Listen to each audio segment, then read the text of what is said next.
Bueno, arratsaldeon denoi. La verdad que, como siempre suele pasar en estos momentos, problemas técnicos, entonces voy a tener que hacerlo desde aquí porque no funciona el mandito este. Y efectivamente no os voy a dar la chapa del patrocinador. Yo quería hablar un poco de lo que es el mundo digital y si realmente podemos sobrevivir o estamos sobreviviendo al mundo digital. Y para ello, pues tengo esta viñeta de Mafalda, que la verdad que me gusta, y es una viñeta que os voy a confesar que está puesta con un conjunto de viñetas que suele poner mi mujer en la puerta del baño por dentro. Y el otro día pues la vi y dije, pues esta encaja muy bien aquí, ¿no? Pero la he trasladado un poco y realmente mi tesis la voy a basar en que realmente el mundo no es todo digital, por lo menos hoy en día no es todo digital. Y de hecho yo creo que nos estamos obsesionando mucho con lo digital. Nos estamos obsesionando mucho con lo digital, nos empiezan a decir, y hoy nos han contado también pues, las cifras de Internet, lo que está pasando, el consumo que hacemos con los móviles, en el que estemos todos hiperconectados, nos empiezan a meter mucho miedo con toda esa conexión. Y yo quiero basar mi tesis en decir que no todo es digital y voy a intentar utilizar tres argumentos. Un argumento desde el punto de vista del consumo de medios, de qué es lo que está pasando con los medios, ya que me dedico a la publicidad y es una de las cosas que al final vivo en el día a día. Luego también la parte del trato personal en la era digital que está pasando por ahí. Y también otro tema que es la vuelta a los valores. Y espero que con estos tres argumentos pues, pueda defender también mi tesis. En cuanto al consumo de medios, sí que es cierto que hoy en día lo digital está cobrando cada vez más importancia. Veis ahí los datos de WhatsApp, más de 1.200.000 usuarios en el País Vasco, yo creo que son más. Google, Facebook y demás. Con el mundo digital, con la parte de Internet, podemos llegar a conseguir coberturas del 60 a 70%. Es decir, podemos llegar al 60-70% de la población en teoría. Y digo en teoría porque en la realidad, si quisiésemos hacer y llegar a esas coberturas en Internet, no tendríamos dinero para hacerlo. O tendríamos que gastar una gran cantidad de dinero para invertir ahí. La realidad es que en el mundo de Internet, si llegamos a coberturas del 30%, yo creo que estamos bastante contentos todos. Sí es cierto que Internet tiene una gran ventaja, que podemos segmentar mucho mejor que otros soportes y otros medios. Pero la realidad es que si queremos llegar al cliente y queremos conseguir cobertura, posiblemente Internet no sea el medio más adecuado. Radio, antes estaban hablando de radio, SOSE viene también del mundo de la radio. Simplemente con los dos primeros cadenas, el grupo de ITV y la segunda que no se ve ahí, que es la SER, estamos llegando a 500.000 de clientes. Estamos hablando que aquí en el País Vasco, todos estos datos que estoy hablando son datos del País Vasco.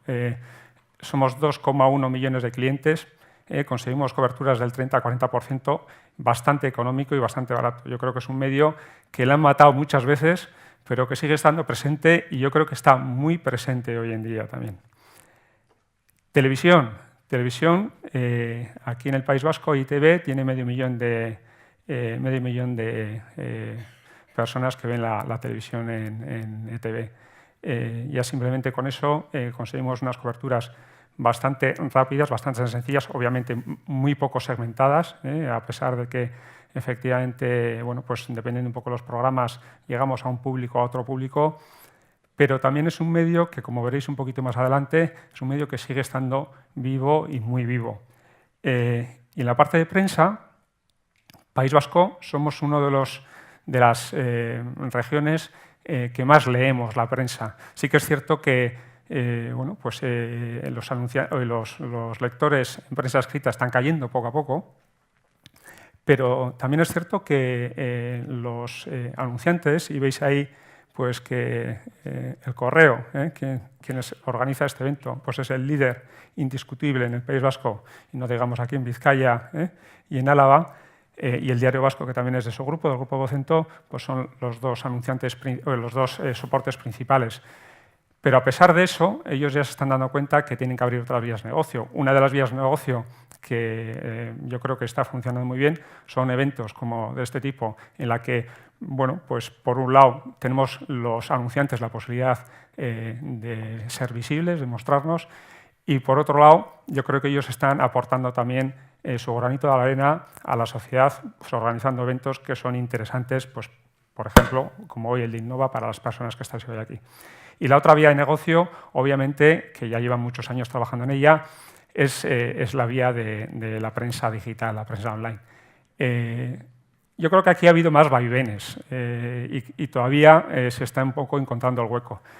Antes nos decía Carmen Manrique, a primera de la mañana, decía que, bueno, pues que el modelo de suscripción, pues, que hace años, pues, de hecho, se dudaba mucho si iba a tener éxito o no, pues cada vez está teniendo más éxito y yo creo que es otro de los modelos de negocio, bueno, desde el punto de en cuanto los contenidos sean de calidad, pues la gente sí que tenderá a suscribirse cada vez más.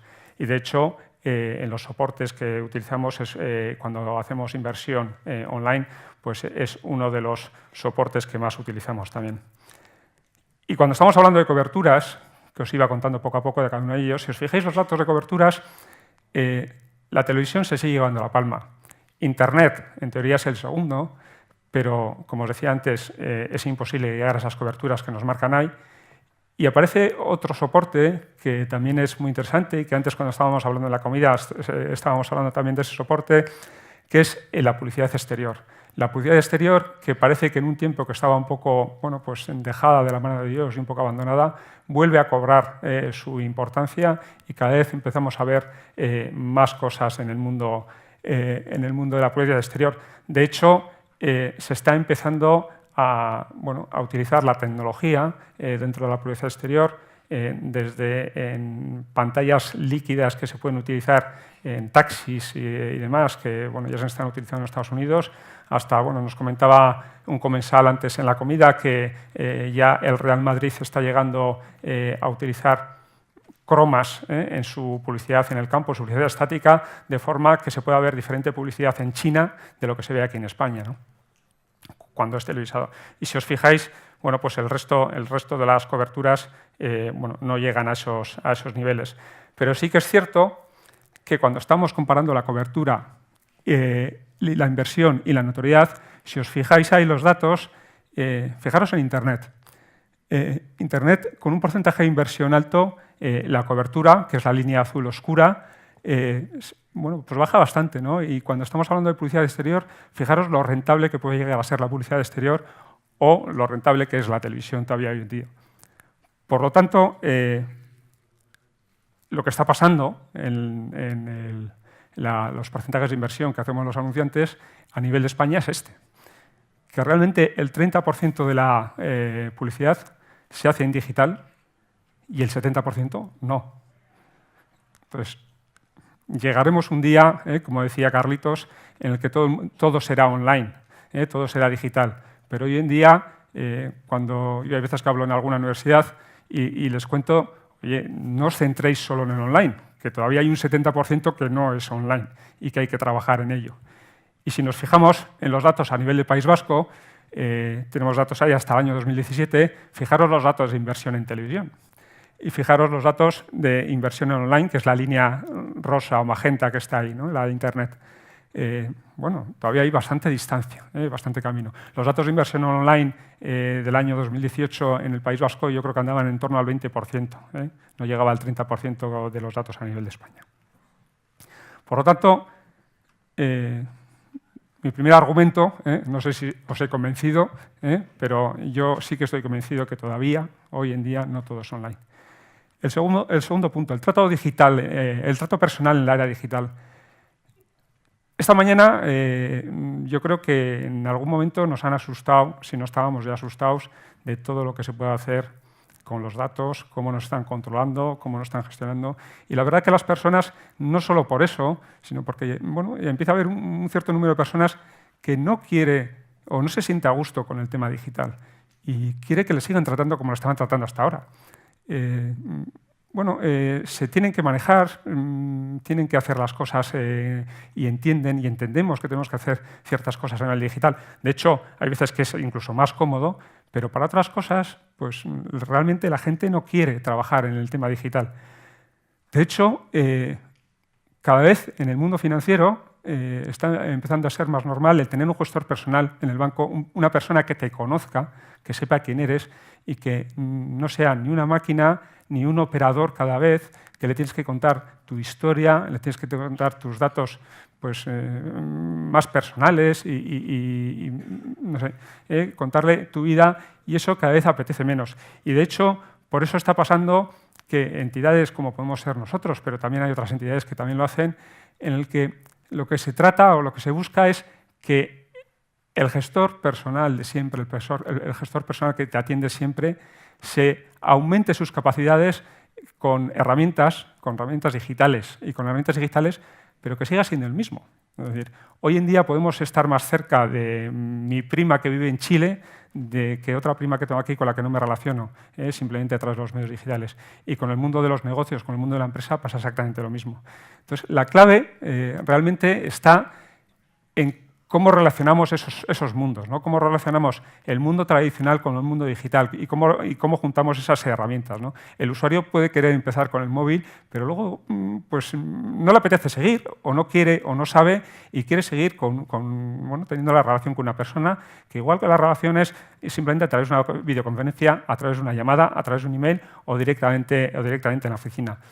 Y lo que se trata es de conectar los puntos de contacto físicos y digitales.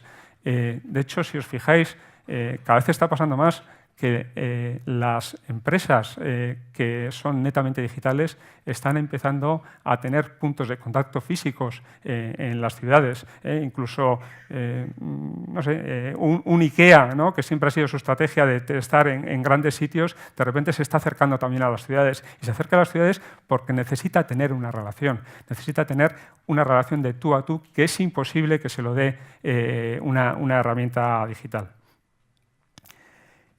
Y la otra parte importante en todo este entorno es que realmente lo que nos pasa es que tenemos que empezar a aprender y a lidiarnos con el tema digital. Y eso lo hacemos de dos formas. Desde el punto de vista de la experiencia de usuario, que tiene que ser muy sencilla, y bueno, pues todas las entidades financieras intentamos que sea cada vez lo más sencilla posible, igual que el resto de las empresas, copiando sobre todo a grandes actores como pueden ser Apple. Y tenemos que enseñar también las funcionalidades que se usan, las que son mejores para el usuario, las que le aportan más valor. Y eso nos está pasando en un entorno en el que este dato lo sacaba el otro día del Eustat, de los datos de cómo ha evolucionado la pirámide de población. En el 2000, creo que el porcentaje de personas de más de 65 años, no sé, por ahí va apareciendo, estábamos por debajo del 20%. Estamos hablando que en el 2030 vamos a llegar a ser las personas de más de 65 años llegando al 30%, prácticamente el 30%. Entonces, no pensemos que vamos a estar lidiando dentro de pocos años con nativos digitales. Vamos a seguir lidiando con las personas que estamos en esta sala y personas más mayores que, de alguna manera, tenemos que seguir aprendiendo día a día a manejarnos con las nuevas herramientas que estén sacando. Y en ese sentido, tenemos un gran reto, no solo porque los clientes tienen que aprender, sino porque también las personas que estamos dedicándonos al cliente tenemos que aprender. Y no es sencillo para una persona que está en una oficina el estar trabajando siempre con su máquina y tal, y que de repente tenga que saber que se puede conectar a una videoconferencia, que tiene que agendar una reunión con un cliente, que de repente le ha mandado un correo y le ha puesto en su Outlook una cita para que le pueda atender y le pueda gestionar. Por tanto, bueno, mi segundo argumento de la tesis, de que no todo es digital, creo que en este sentido, por lo menos sigo yo pensando que es así, también va por ahí. Y la tercera parte que quería hablar es la vuelta a los valores. Nos está pasando y nos está ocurriendo que estamos en una sociedad que ha cambiado. Antes no nos importaba tanto la ecología, no nos importaba tanto el cuidado del planeta, no nos importaba, o si nos importaba no lo demostrábamos tanto, el tema de la igualdad de género. Y todas esas cosas que están pasando por ahí, de repente empiezan a importar. Y empiezan a importar y la gente cada vez empieza a darse cuenta de que los clientes están pensando en comprar, no solo basado en un producto en el que prácticamente es muy fácil copiar, el precio es muy similar en todos los sectores y en todos los ámbitos, sino que empiezan a comprar por valores. Y empiezan a comprar por valores y las empresas se están dando cuenta. Y entonces aquí hay dos tipos de empresas. Hay unas empresas que realmente tienen los valores porque los tienen dentro de su ADN y nunca los han contado o los han contado poco, y entonces tienen que empezar a contarlos, sobre todo si quieren captar a nuevos clientes, y tienen que demostrar que realmente esos valores que cuentan son reales, porque los clientes no somos tontos y enseguida nos damos cuenta cuando nos están intentando vender gato por liebre. Y hay otro tipo de empresas en las que tradicionalmente se han basado en la rentabilidad y se han basado en maximizar el beneficio para los accionistas, y de repente pues, se empiezan a dar cuenta que para seguir haciendo eso necesitan apelar a los valores y empiezan a comentar y a ver un poco qué es lo que quieren contar o lo que los clientes quieren que les cuenten. Y dentro de todo esto, hay una estrategia de marketing, hay una estrategia de comunicación.